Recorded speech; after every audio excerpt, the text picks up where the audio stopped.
सन्माननीय उपमहापौर महोदय, सन्माननीय आयुक्त महोदय, सन्माननीय सचिव महोदय, सर्व सन्माननीय अधिकारी वर्ग, नगरसेवक, नगरसेविका, पत्रकार बंधू आणि प्रेक्षकगृहातील प्रेक्षक बंधूंनो, सन्माननीय सभागृह नेते श्री सन्माननीय सागरजी नाईक साहेबांनी विषय क्रमांक 74 या ठिकाणी मंजुरी करता आणलेला आहे, चर्चेकरता आणलेला आहे। नवी मुंबई महानगरपालिका क्षेत्रातील UDCPR, वाढीव व्यवसाय, गृहनिर्माण संस्था, पुनर्विकास, झोपडपट्टी पुनर्विकास, MIDC क्षेत्रामध्ये सुरू असलेला विकास, निवासी विकास, रिक्त विकासामुळे संभाव्य लोकसंख्या घनता, दिवसकालीन लोकसंख्या, विद्यमान विकास आराखड्याची नियोजनात्मक गृहीतके रस्ते व वाहतूक, पाणी पुरवठा, मलनिस्सारण, विद्युत पुरवठा, सार्वजनिक व सामाजिक सुविधा, पर्यावरण, शहरी उष्णता तसेच शहराच्या एकूण वहन क्षमतेवर होणाऱ्या एकत्रित परिणामाचे नोडनिहाय व सेक्टरनिहाय स्वतंत्र वैज्ञानिक व समावेशक परिणाम मूल्यांकन करण्याच्या पात्र तज्ज्ञ संस्थेची खुल्या निविदेप्रमाणे नियुक्ती करण्याचा प्रस्ताव या ठिकाणी आणलेला आहे।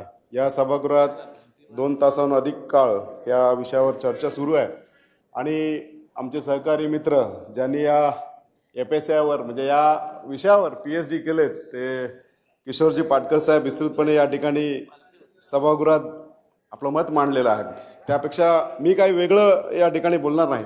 आमच्या विरोधी पक्षनेत्या साहेबांनी सुद्धा या ठिकाणी या UDCRच्या संदर्भात एक प्रश्न आपल्या समोर विस्तृतपणे मांडलेले आहेत।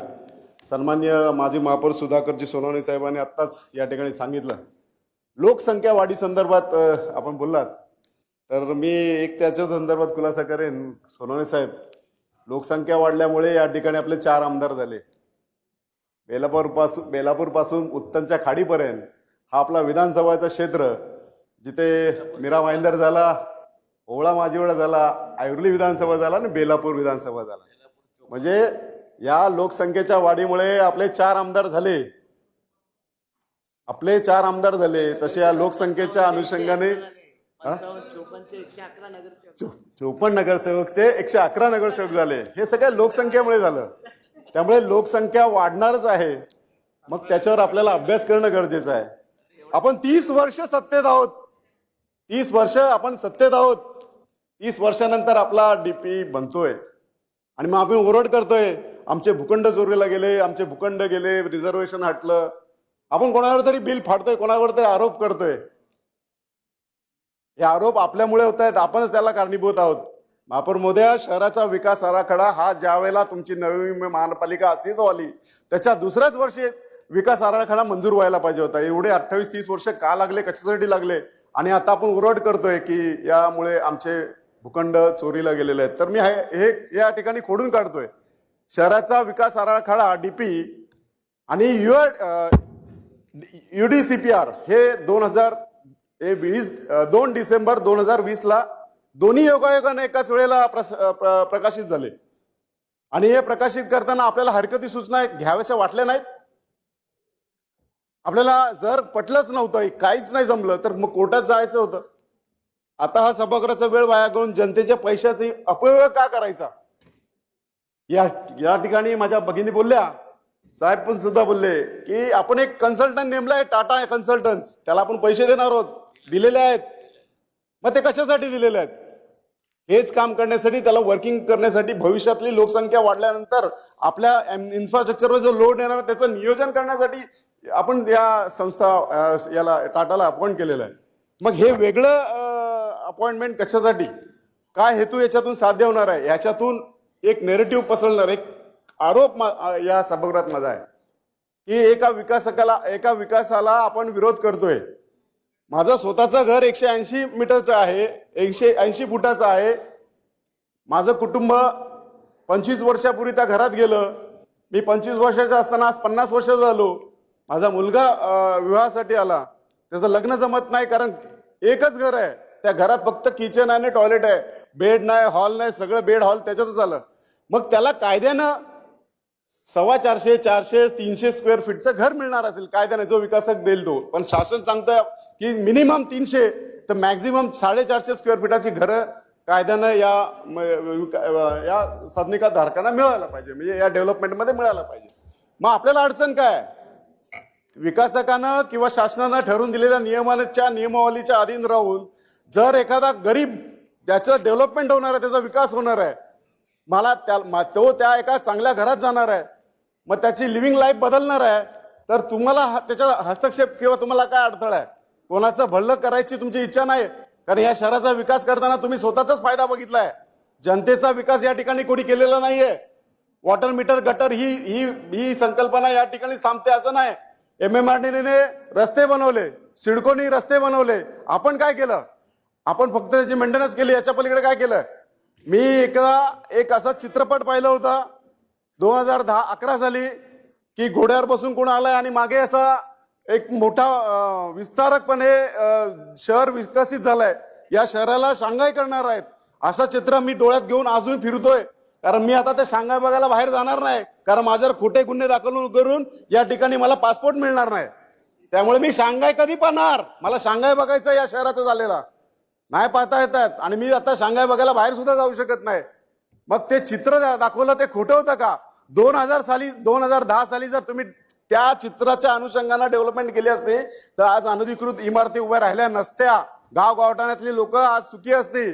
ज्या ठिकाणी MIDCच्या झोपडपट्टी धारकांना त्यांचा एसआर डेव्हलपमेंट झाला असता तर त्यांना त्यांची राहती घर मिळाली असती. आज 30 वर्ष झाली आपण कसलंच नियोजन केलं नाही. आज आपल्यावर टांगती तलवार आहे. आज कोर्ट आपल्याला कोणतीही ऑर्डर देऊ शकतो. ते 15-16 हजार घरांवरच नाहीत, इतरांवर पण होऊ शकते. जर यांना कायम करायचे असेल तर त्याला क्लस्टरच एक पर्याय आहे. आणि महापौरमध्ये आपल्या माध्यमातून मी कमिशनर साहेबांना प्रश्न विचारतो, आज आम्ही एखादे प्रपोजल आपल्याला सादर केले आणि ते रिफ्यूज झाले तर आम्हाला राज्य शासनाकडे ते अधिकृत करण्याचे अधिकार आहेत. तर ते पाठवल्यानंतर शासन ठरवणार की त्याच्यात तुम्हाला काय इम्प्लिमेंट हवे. तर त्याच्यावर एकच कायद्याची पळवाट राहिलेली आहे.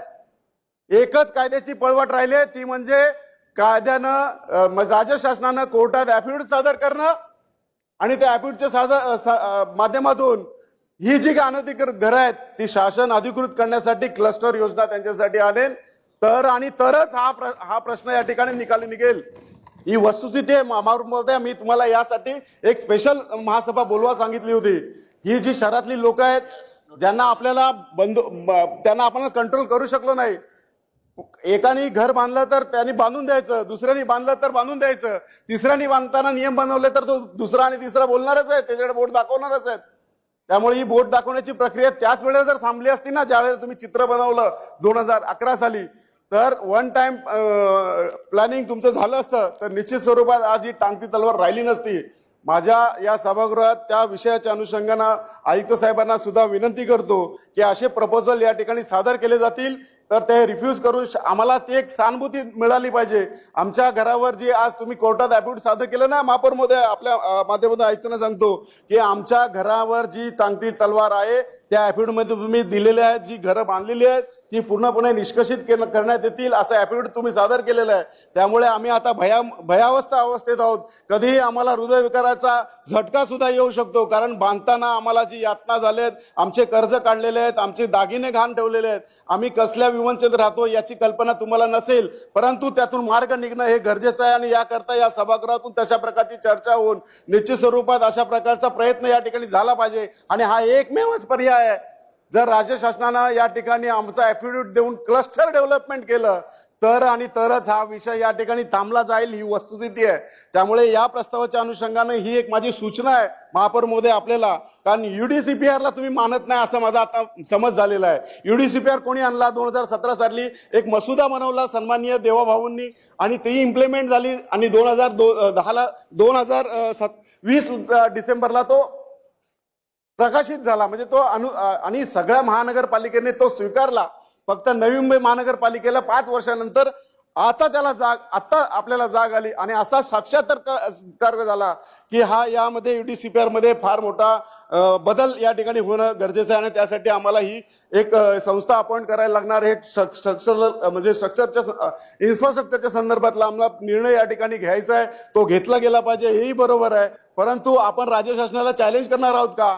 राज्य शासनाने जर फेटाळलं, अर्थातच नगर विकास खात्यानं या ठिकाणी फेटाळला तर तुम्ही म्हणणार याच्यात एक राजकारण आहे. आणि या राजकारणाच्या ओघामध्ये आज या ठिकाणी बरेचसे प्रश्न निघाले नाहीत आणि किंबहुना आपण या ठिकाणी तोंडावर पडलेलो आहे, परंतु आपण त्यातून कुठलाही बोध या ठिकाणी घेत नाहीये. म्हणून महापौर महोदय आपल्याला विनंती करतोय, ह्या ज्या संदर्भातला तुम्ही जो विषय या ठिकाणी चर्चेला आणता, किमान किमान त्या चर्चेतून काहीतरी बोध काहीतरी आउटपुट निघेल का नाही याची तरी खात्री या ठिकाणी बाळगायला हवी होती. गरीबाला त्याच्या हक्कापासून वंचित ठेवण्याचा अधिकार आपल्याला नाही. या ठिकाणी त्याला नागरी सुविधा मिळायला पाहिजेत हे तितकंच खरं आहे. पण रिडेव्हलपमेंटच्या माध्यमातून किंवा क्लस्टरच्या माध्यमातून लोक आपली विकास करणार. बघा मी तर असं म्हणेन की आता आज सीसी एका नगर विकास खात्याने नगर रचना विभागाने दिली तर लगेच उद्या त्यामध्ये लोक राहायला जाणार आहेत का? तर नाही. त्याला एक कालावधी लागतो. 5 ते 6 वर्ष या ठिकाणी ही प्रक्रिया चालली जाणार आहे. त्यामुळे इन्फ्रास्ट्रक्चरवर तुम्ही केलेल्या कामामुळे जशा दिव्या गायकवाड मॅडम बोलल्या इन्फ्रास्ट्रक्चरसाठी तुम्ही काय सिव्हर लाईन आणि पाणी लाईन भविष्यामध्ये टाकलेल्या आहेत. त्यामुळे ज्या टाकल्यात त्या दुरुस्ती ठेवूनच टाकलेल्या आहेत. त्यामुळे डेव्हलपमेंट आलं तर निश्चित स्वरूपात त्याचा स्वीकार या ठिकाणी होणार आहे.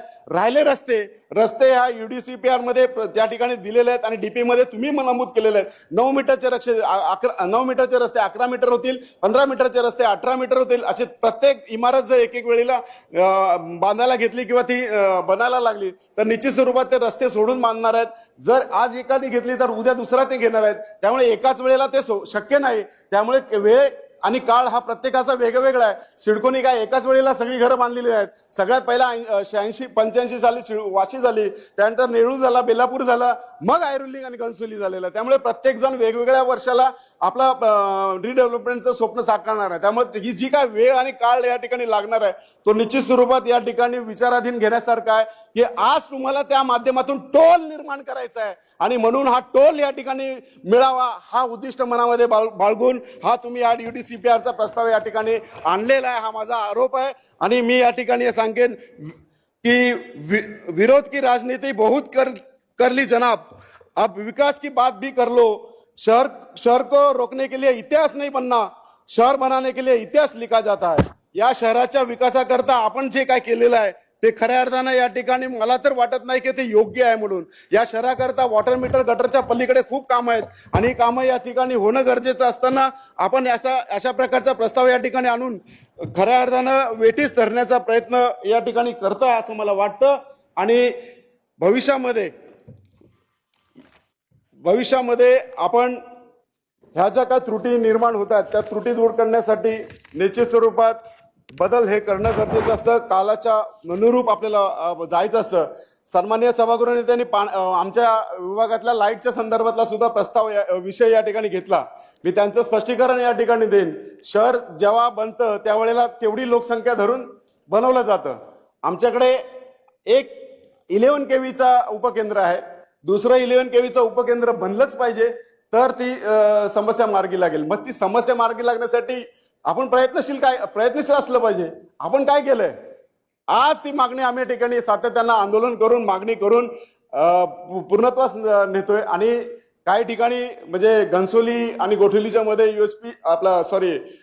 एक सबस्टेशन उभं आहे परंतु कार्यान्वित नसल्यामुळे लाईटीचा प्रॉब्लेम होत आहे. कार्यान्वित करण्यासाठी पाठपुरावा करणं गरजेचं आहे. मला सांगायचं तात्पर्य इतकं आहे वॉटर मीटर गट्टर पलीकडे जी कामं आहेत ती सुद्धा आपलीच कामं आहेत. त्यासाठी सुद्धा पाठपुरावा होणं गरजेचं आहे. माझी भगिनी या ठिकाणी बोलली एक ऍक्सिडेंट काल झाला, ट्रॉली पडली, जबाबदार कोण? मानवी चुकीमुळे झालेला अपघात आहे. तर त्याला निश्चित स्वरूपात ज्यांच्याकडून चूक झाली त्याच्यावर गुन्हा दाखल झाला पाहिजे. म्हणून या ठिकाणी विकास थांबला पाहिजे असं नाही. पुनर्विकास व्हायचा असेल तर ऍक्सिडेंट झालेच तर त्याची उपाययोजना सुद्धा झाली पाहिजे आणि ज्यांच्याकडून चूक झाली त्यांच्यावर गुन्हा दाखल झाला पाहिजे. म्हणून तुम्ही एखादा ऍक्सिडेंट झाला म्हणून पुनर्विकास थांबाल तर सन्माननीय सोनवणे साहेबांनी ते आदेश देऊन टाकले. सिडकोने अशा प्रकारचा विकास या ठिकाणी होऊ देऊ नका. या ठिकाणी ती कामं तत्काळ थांबवली म्हणजे आदेश देऊन टाकलेले आहेत. त्याने पुनर्विकास लोकांनी करू नये अशी तुमची भावना या सभागृहातून निघते. त्यामुळे माझा या गोष्टीला या बाबीला विरोध आहे. विकास हा लोकांचा झाला पाहिजे. तो लोकांचा अधिकार आहे आणि त्या अधिकारावर गदाणण्याचं काम आपण या ठिकाणी या सभागृहातून करू नये. आणि महापौरमध्ये आपल्याला विनंती करतो आपण स्क्रिप्ट वाचू नका. ही वस्तुस्थिती या ठिकाणी बघा. वस्तुस्थिती पडताळून निश्चित स्वरूपात आपला विचार या ठिकाणी या सभागृहाच्या माध्यमातून दिला पाहिजे. आणि खऱ्या अर्थानं या ठिकाणी इथल्या जनतेला इथल्या लोकांना आपल्याकडून न्यायाच्या अपेक्षेनं त्या ठिकाणी पाहिलं जातं. त्याच अपेक्षेनं या ठिकाणी आम्ही आपल्या समोर पोटतिडकीनं सभागृहात या ठिकाणी आमचे विचार लोकांच्या मनातले विचार आपल्यापर्यंत पोहोचवण्याचं काम करतो. त्यामुळे जे काही संशयास्पद आहे ते या ठिकाणी बोलण्याचं या कमिटी मी सीसी थांबवण्याकरता जो या ठिकाणी आदेश दिलेत त्याला आमचा विरोध आहे. आणि ही जी तुम्ही कमिटी नेमणार आहेत त्याच्यावर किती खर्च करणार आहेत, काय करणार आहेत, आणि मग टाटा कन्सल्टंट नेमलंय ते कशासाठी नेमलंय? म्हणजे तुम्ही दोन्हीकडे खर्च करणार, म्हणजे कुठेतरी टोल दहा टाकायचे. आमच्याकडे पॅनल, त्याला काय शब्द आहे तो आमच्याकडे चालतो म्हणून तुम्ही येतात टोल धाड विकास आघाडीवर टाकायचा प्रयत्न आहे की काय? हा आमचा आरोप आहे आणि निश्चित स्वरूपात या ठिकाणी तो होऊ नये अशी माझी प्रामाणिक इच्छा या सभागृहात मी शिवसेनेचा गटनेता या निमित्तानं आपल्याकडे मांडतो. धन्यवाद.